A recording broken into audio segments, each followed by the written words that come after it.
that made it, and keep us mindful of those that do not have food, friends, or family, that through our work we might show your goodness to them. In Christ's name we pray. Amen. Amen. Okay, so you all can begin to eat. And here's what's going to happen here today. First of all, my husband is recording because if you've noticed, there is no Minder family here. They were not able to be here today, so we're doing a recording. We'll be able to send it off to them. So if it seems a little bit like I'm not moving, I'm not, because there's a camera on me right there. And there will, so each of you doing remarks, if you'll come stand about here throughout the time. So we're going to do this remembering the June while we eat. So welcome. It's been a long time coming. She left us 18 months ago today. It's been a long wait, but in many ways I'm glad we had to wait, because if it had been sooner, we would not have been able to gather. Not at all. Because for a time, there was not even any gatherings at Arlington. So you all know me. I have it here on Debbie. June was married to my dad. But as I looked around the room, I'm like, oh, I actually need to say that. You all actually know that. So I'm going to guide us through the memories we're going to share here today. So as I said 18 months ago today, June left us. But she's never truly left our hearts.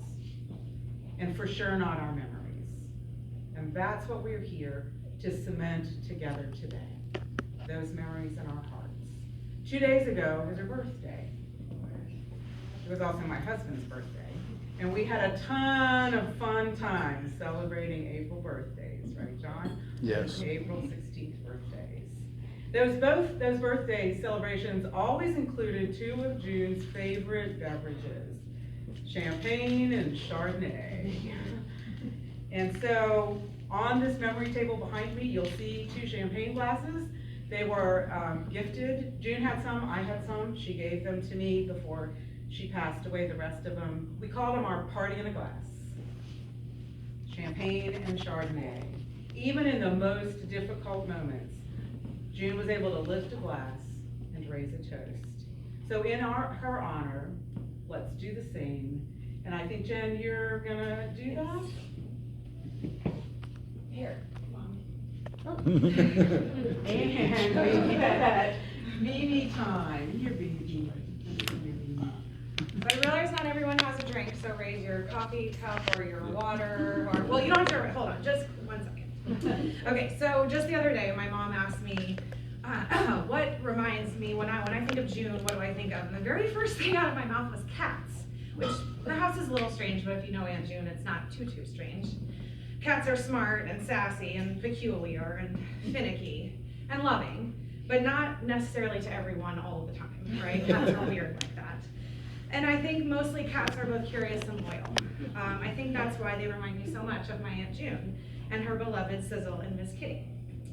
So, if you will raise your glasses or your whatever now, I should have gotten a drink myself, I suppose, to the woman who embodied the value of loyalty to a great many things, like the city of Winchester, her Duke Blue Devils, and quite possibly the world's most stubborn man, my grandfather, her Chooch. To the woman who remains steadfastly committed to curiosity and lifelong learning, whose contagious and beautiful laugh could always be found over a great meal and a champagne toast, and who surely taught me the importance of the correct wine glass for every occasion. And to the woman whose constant encouragement has always reminded me that the best is yet to come. We say cheers. Cheers.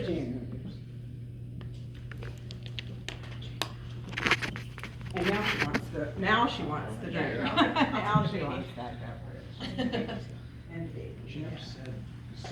So Joy, you shared your joy. Are you not looking at me, Joy? You shared your fair share of toast with June. Oh, did you all have a favorite one or a memory you'd like to share with toasting with June? Well, you know, we toasted so often and so many things. Yes, we did. And they were all wonderful. They were all wonderful. So I think that's. So to indulge just a minute on the toasting thing, Joy, you may remember this moment in time when I went to Lewis to be with you and Dad and June at Lewis. I'm sorry, I wasn't. When I went to Lewis with you guys, I only went one time. Isn't it Lou's? Lewes, right, Lewes, Delaware. And so we were all settled around as we did, right? We had our glasses of wine. I had this spectacular June perfect large globe glass of red wine. And we are busy talking and laughing, and I promptly knock the glass over on the white sofa in the rental property, right? To which June says, not to worry, not to worry. She gets up, she goes to the cabinet, she gets cheap vodka, she pours it on the red wine stain, wipes it and says, all finished, fills up the glass, and off we go, right? That was June. And by the way, that's my tip for today. If you spill red wine or anything white, cheap vodka's your friend. So from champagne to Chardonnay, we moved to my dad and dogs and dear old Duke. If ever there was a woman made for my dad, it was June. She loved him fiercely and faithfully. She loved him in good times and in bad times, and in a lot more sickness than health. She loved him through a lot of football seasons. And just as she grew to love Pitt, he grew to love dear old Duke, because she loves Duke. Dad and June also shared a love for Goldens, Alex, Wilmot, and Jake. Chuck's nodding over there. Smart bunch. Smart, yep, right, Alex, Wilmot, and Jake, and a love for cats, Sizzle and Miss Kitty. Dad taught June about the Air Force, and she taught him about economic development. And if truth be told, June got Dad to go and do, and to taste and see things I never believed Dad would do. Honestly. She didn't give him a choice. She didn't give him a choice. I know, but we would show up and my dad would be eating some strange thing that she had made that was delicious, and he would be eating it. And I'm like, Dad, since when did you eat butternut squash with spinach in it? And he would be saying, it's good, but she also didn't give him. Yeah, come on, Church. Right, yeah, come on, Chooch, right. And she also taught him to appreciate things I just never thought he would. Like I said, she was made for him, and he was a better man for her love. So Chuck, got a memory? Yeah, well, yeah. I mean, many.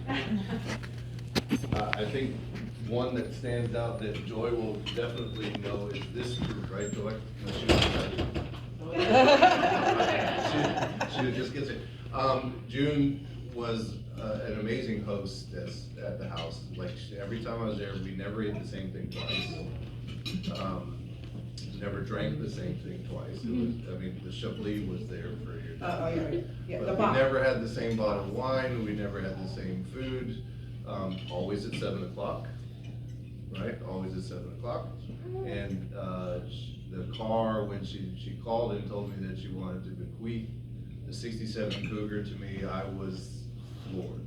I was absolutely just knocked over. And so the car is still alive and kicking. We drove it to soccer game on Saturday.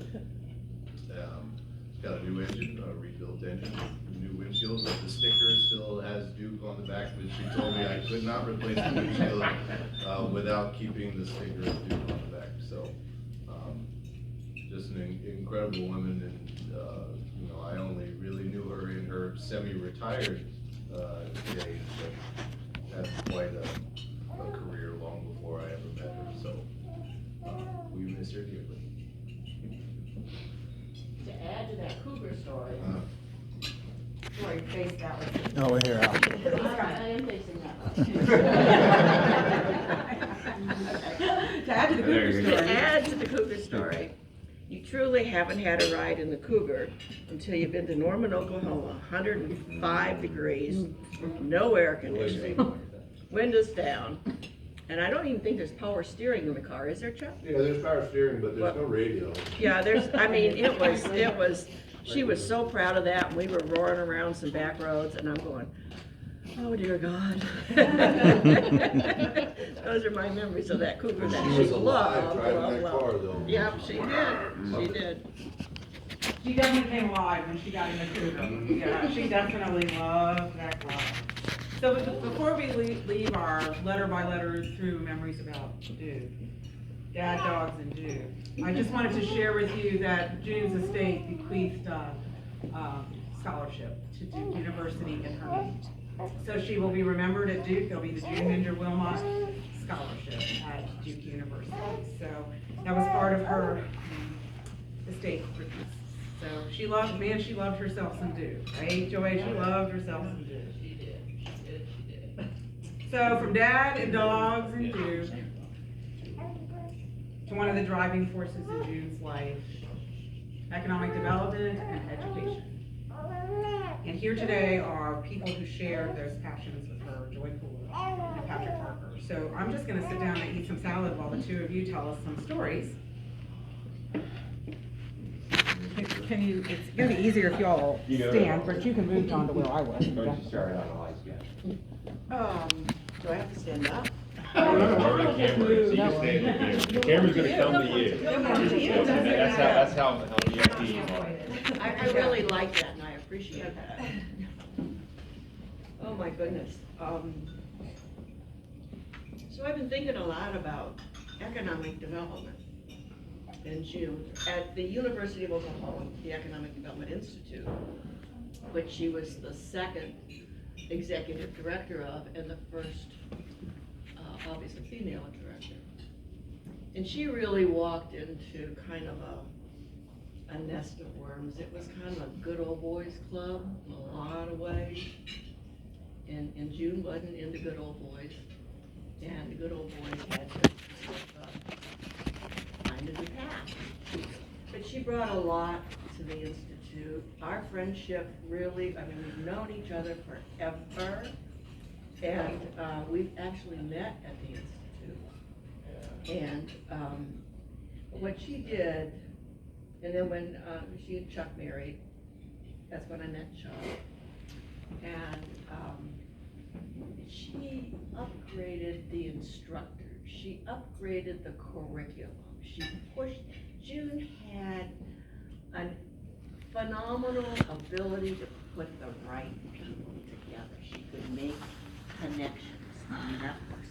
And she knew who would do this and who could do that. And she brought people's strengths out and made them better and created a whole new environment at the university. She and Chuck, she instituted, and you know, June loved dance and had a lot of fun, and she instituted the Dean Dance. We had a dean for the program, and so I think the Dean Dance was on Tuesday nights, and we always had a pretty good time. Pretty good time. And several times she and Chuck had us over to their house, and I can remember one time, these were in the days when they had these 6-foot subs you could buy. They just sliced them all up, and we had subs and beer and everything else that went with it. And that's where they picked up Miss Kitty, the little black kitty. Yep, she was a stray, or the people that they rented the house from had left her behind, and that's where how Miss Kitty came into June and Chuck's life. And then when she left to take the job in Frederick County of Winchester, I have to share this with you. This is also a Chardonnay story, Debbie. Because I knew she was coming to Winchester. I didn't know where she was living in Winchester. And so we decided on a Sunday afternoon, well, let's go to Winchester and find June. Small town. Small town, small town. So, but we found her. She was at the Executive Inn, and I found her because she had the green cougar. Okay? And just knocked on a door, and I didn't know which one she was in. And I don't know who was more surprised, me at seeing her open the door, or she opening the door and seeing me. She just about flipped. And the Chardonnay comes in this part, and that Chuck had just left to drive back to his house. Camera's right up here. Norman. And they had had a box of Chardonnay that somehow had a hole in it. So every container she had just about was full of Chardonnay in the refrigerator. So we helped empty a couple of them, not big ones, but little ones. So that's Chardonnay, precious green story that I just loved. And Patrick, why don't you pick it up from? Yeah, for those who don't know, my name's Patrick Barker. I had the pleasure to work with June, her kind of her last chapter before she retired in Winchester, Frederick County. I was trying to think of ways to kind of bring about what June would have meant in today's terms. And you know, I think if Twitter was around when June was there, she clearly would be trending and with the hashtag, you know, sausage through the grinder. Just one of her isms of many that she had. But just looking at her time in Winchester, Frederick, she had over almost 100 announcements of different companies, either locating or expanding, created over 5,000 jobs. And did that through about $650 million in capital investment. So, I mean, obviously June touched our lives directly, but you can see just the impact she had through her work as an economic development professional just in her time from 91 to 2002 within the Frederick County, Winchester area. I mean, she's very, very impactful for a lot of people. She brought in a lot of companies that we as a community still receive dividends from. Companies like Kraft, Thermo Fisher, Melnor, Trex, New World Pasta, American Woodmark, and HB Hood. I mean, we all still reap the benefits from her work. I mean, you know, when she first passed, you know, I was asked to just look around. You'll be hard pressed not to see something in the community that she didn't have a touch on, and is still there. And I think that's a pretty phenomenal aspect for us. And you know, one of the things June always, I guess I always looked at, June was first at a lot of it. She always wanted to be first. In our area, she was the first area to have a federal telecommunicating center for people who wanted to still work with the federal government, but telecommute before broadband became big. So we were the first ones of those. We were the first community to have a technology zone when the state rolled that out. And then she was obviously the first Cardinal Award winner in the state of Virginia, which the Cardinal Award is kind of like the Hall of Fame for economic development in the state of Virginia. She was the first woman to get that. So she was always, always trending, always being that. And but to me, one of the things that she when she retired, she left the office, which I still walk out every day and see and laugh. On the top of my door, it talks about, rocket scientists. And she said, leave rocket, rocket scientists are great, but leave the economic development to the experts, and it's just a great sign. It really, to me, encapsulated who she was. Very professional, but man, she loved having a good laugh. And it was a lot of fun working with her. And after she retired, we obviously stayed close. But she did a lot of great things for the community from her profession, and I know that we still are very thankful for everything that she's done. So, and obviously we miss her like everybody else. So. What Patrick is not saying is that she loved you. She loved your wife. She loved your kids. And she was so grateful that you welcomed her to your family. She talked about you a lot. She always calls you Patrick Barker. One word. Your entire, I thought it was your name. I literally, who's Patrick Barker? That's guy's name, and she's it's both his names, but I always just call him Patrick Barker. And late in her life, she called you PB. She did. She did. I didn't know who she was talking about. I was like, who's PB? She shifted. Patrick Barker. I'm like, oh, so now he's PB. Yeah, Patrick Barker. So thank you. Your lunch is a pasta and a hoisin sauce. There's no meat in it because my son's a vegetarian. So You're welcome. No meat there. Please keep enjoying your lunch. So we're keeping that. So that was the E's, education and economic development. We're continuing our letter by letter around our memories of June. So now we're probably to things, or not probably, what you've already said, food, friends, and family. Like food was so important to June. So gathered here today are members of June's family, and so there are no Minders able to be here, as I said at the beginning, but here in the Wilmot family are June's grandsons, Chuck and Spencer, my brother, Steve, June's granddaughter, Jen, that baby that she didn't get to meet, but I'm pretty sure she's smiling down on her, baby Charlotte, my husband, John, and the other son, Will Painter. William Painter. She always said if I ever had a son, I would want it to be William Painter. So thank you, Will, for coming. Will came all the way from Dallas to be with us, so thanks, Will. She loved you, buddy. Your basement dweller, the basement dweller over there. And later at the cemetery, a young woman that June felt very, very close to, like a daughter, but my dad, I think, was even closer. Nora Hauserman is going to be with us at the cemetery. So when you look around and you see the one person that you didn't recognize having lunch with you, it's Nora. So all of us at one time or another here gathered around the table to celebrate June. We fond memories of coming to Westside Station, finding June, as Chuck said, aproned, right? But the apron was always half down, yes. Always half down.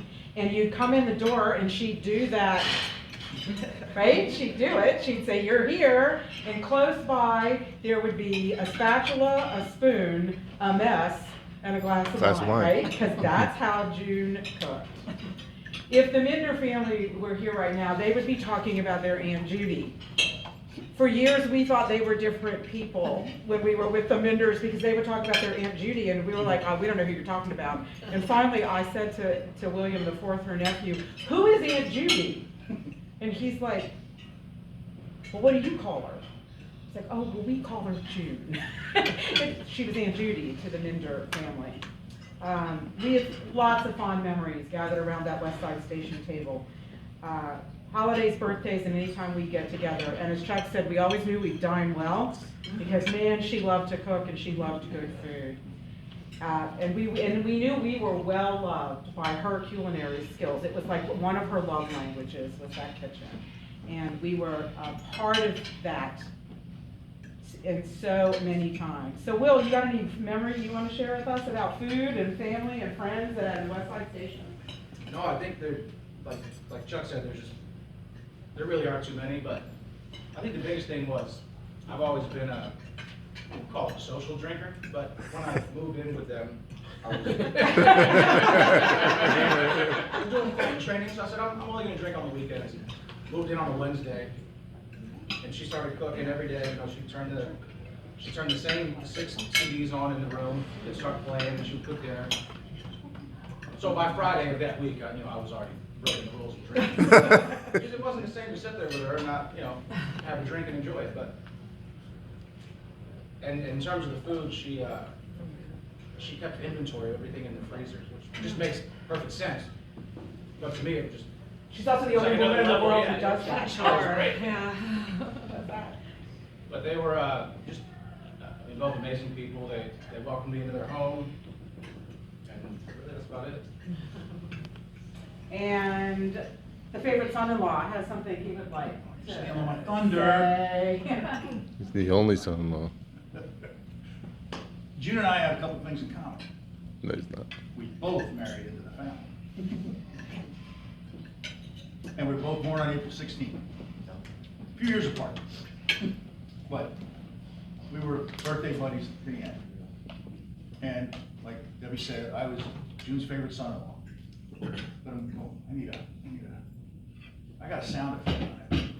Okay, sound effect, talk to them. Anyway, June really appreciated me, and I can't thank her enough for it. It was fun. I see some problems they had like at garage down at Westside Station. They packed in cars they could barely get in. You had to move one car to get into the other one. And I said, what if we put a shelf up there? She goes, you can do that? I said, sure. Just take some plywood and a beam, and I roughed out a sketch. And me and the Colonel went to Home Depot and bought a couple $100 worth of lumber or whatever it was back then. And it was a piece of cake. And she was just thrilled, and that made me happy. Her computer desk, she got, Chuck bought her one of those much assembly required flat computer desks. It's all, pieces, you put it together. And some scotch, and I put it together. And the other big thing, there was many other little things, but the other thing was they had a crawl space below the house that was about, you had to bend over like that. But its only entrance was this hole in the concrete, and you had to take the thing off, but it dropped right off. And it was just hard as hell to get in and out. So I brought some scrap lumber from home and made a step. And I know there's going to be many future service people who go down and check on that heating air conditioning system that will be thrilled that that's there, because it was dangerous. So June and I had a great relationship. She appreciated me and I appreciated her. And love her. I'll take over.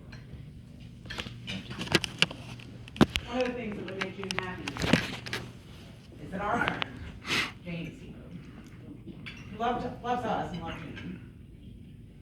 Jane's provided a place for us to stay. And she's been my abiding crazy person walking away for 18 months. I mean, Jane's just been like, yes, we'll get this, I'll be there for you, and here she is. And June is knowing you. This is our son's fiance, Amir. Yeah. And they got together after June died, so June never had a chance to know her pretty face in person, but she knows your heart from afar. And we're glad you're here. Okay, alphabet, here we go. We finished the F's, food, friend, family. Aren't you all glad, by the way, we're not gonna do every letter of the alphabet? We're skipping now all the way to the M's. And Minder's Main and Meat Packing. Right, Joy? Minder's Main and Meat Packing. That would work. So, yeah, pretty much, yeah. So I don't have a lot to say about this part of June's life. We were really hoping that William IV would be able to be here to fill in a little bit of the Minder piece. But Joy, do you have something to tell us about Maine and June? You took a trip with her there? Can Oh you my tell us goodness. I remember that trip. We went, I think we spent about 10 days up at the cabin.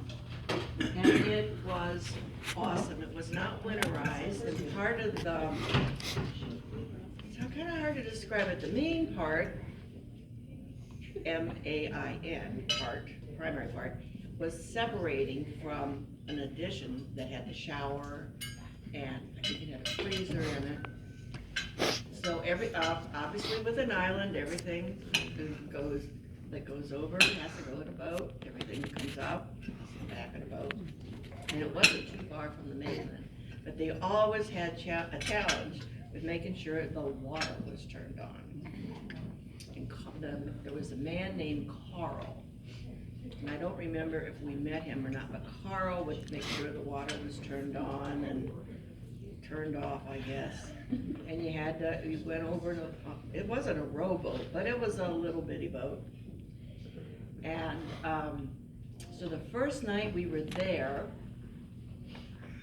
are the lobstermen out in the bay, and so you just go and stand at the end of the dock, and they'll come up and buy your lobsters fresh. I mean, it doesn't get any fresher than that. It's so good.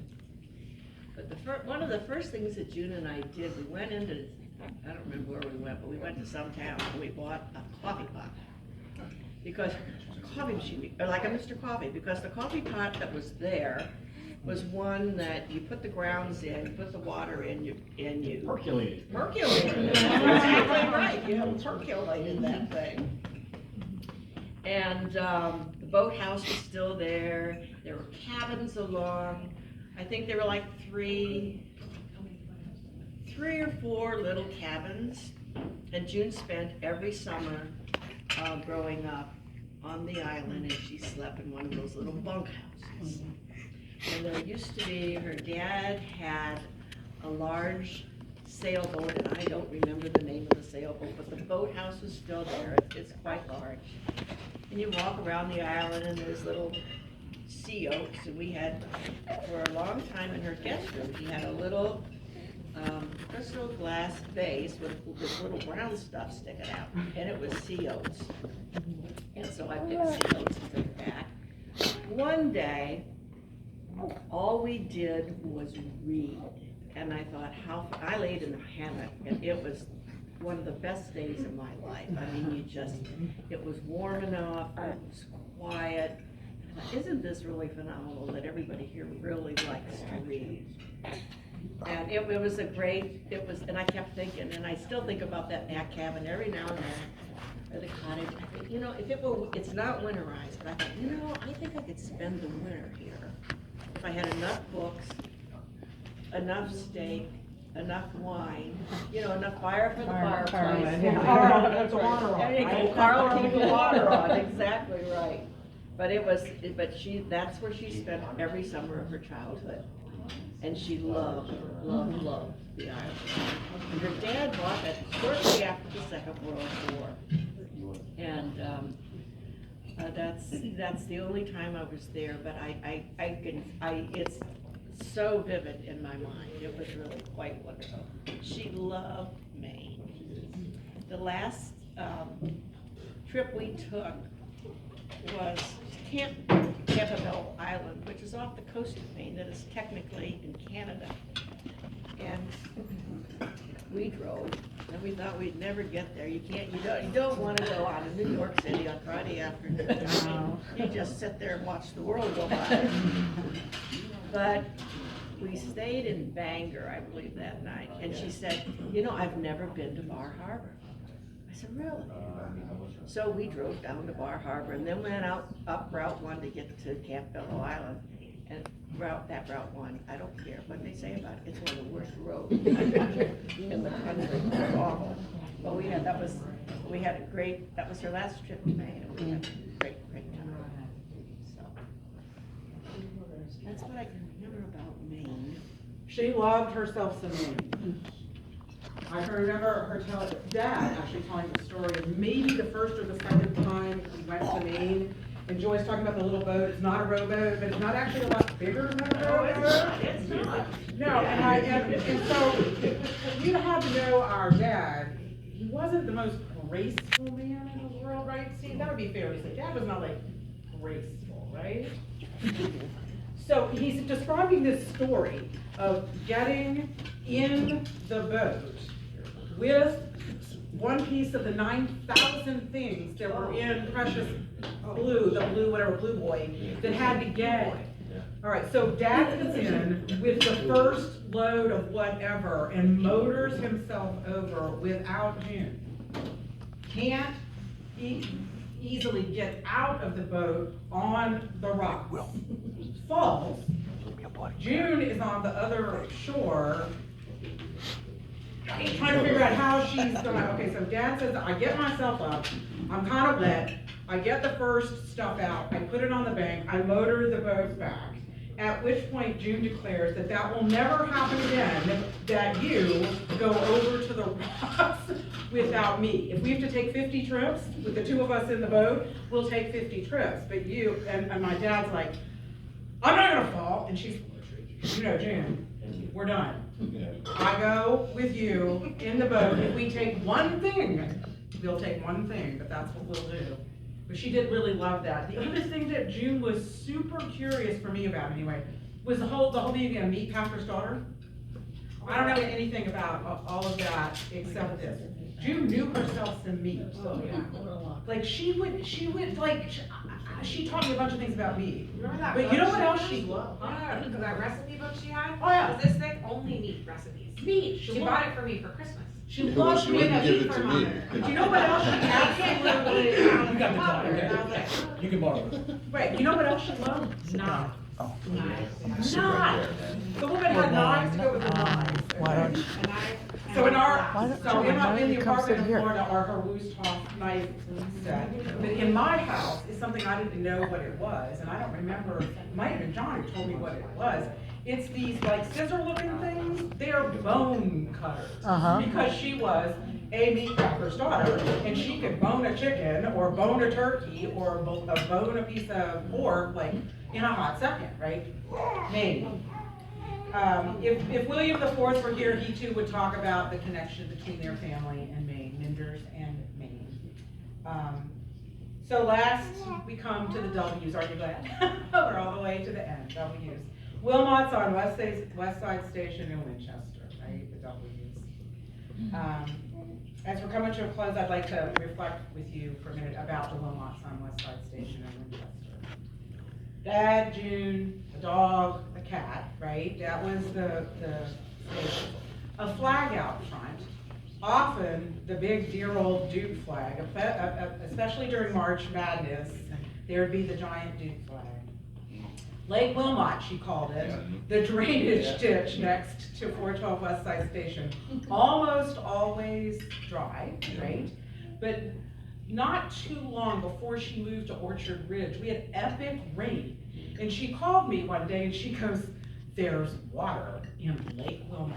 And I was like, "Is there water in the basement at West Side Station?" Because some of you remember, Will, do you remember the water in the basement at West Side Station? Patrick shaking his head like that. It was a chronic Slash my room. problem at West Side Station, right? I was gonna say something a little more graphic, but it was a chronic problem with the sump pump and the water and the door and the, okay, so when she called to say there's water in Lake Wilmot, I'm thinking that the next thing that's coming is you now need to come to help me bail the basement. And I was like, so you had all that work done. She's like, "And the basement is dry," which was the victory to be able, yes, and to be able to sell the house because they'd had so much water in the basement at West Side Station. So Lake Wilmot, the deck, the famous grill that caught on fire, right, on the deck, tomato plants, right, West Side Station, like bigger than me tomatoes.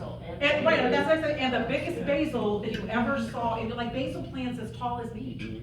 I would go there and I'd walk outside, Dad goes, he'd want me to admire his tomatoes, and so I'd go out to admire the tomatoes, and there'd be basil plants as tall as me. So I'm like, "Hey June, will you and June let basil?" And she'd say, "Want some?" It's like, yeah, and I could go home with enough basil to make pesto for the entire winter from one harvest of June's giant basil. She loved it. Joy, do you remember the year of the Brussels sprouts? Do you remember Brussels sprouts, Patrick? The year she was so proud she grew Brussels sprouts outside? Like, really good. Yeah, I have Brussels sprouts. So the biggest basil ever, a warm fire, a lovely glass of wine, a bed. West Side Station was their home. It was a home that my family enjoyed a lot, didn't we, Joy? We had a lot of fun at West Side Station.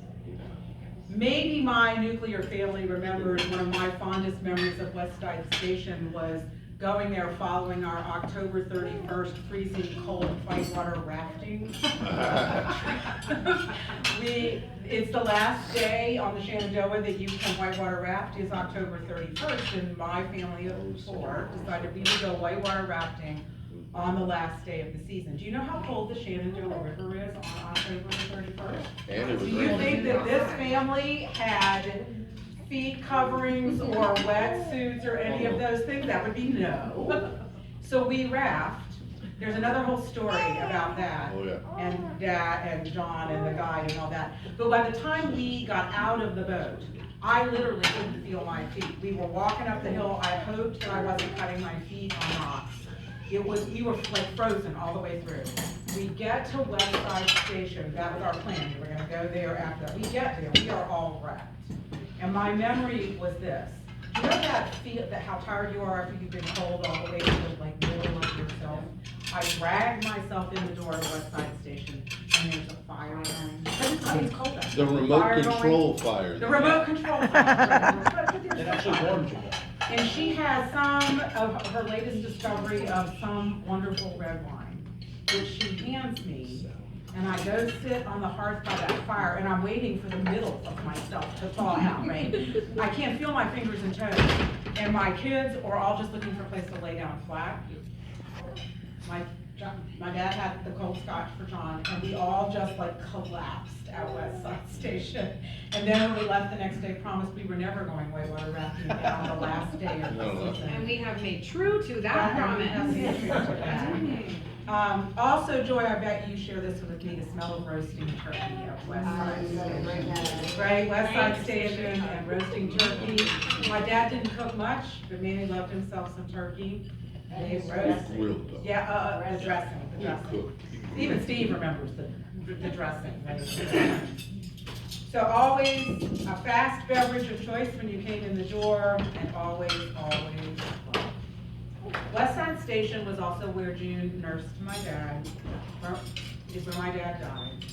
Where June broke her kneecap, bailed water from that cursed basement, and she cursed and struggled to let that house go.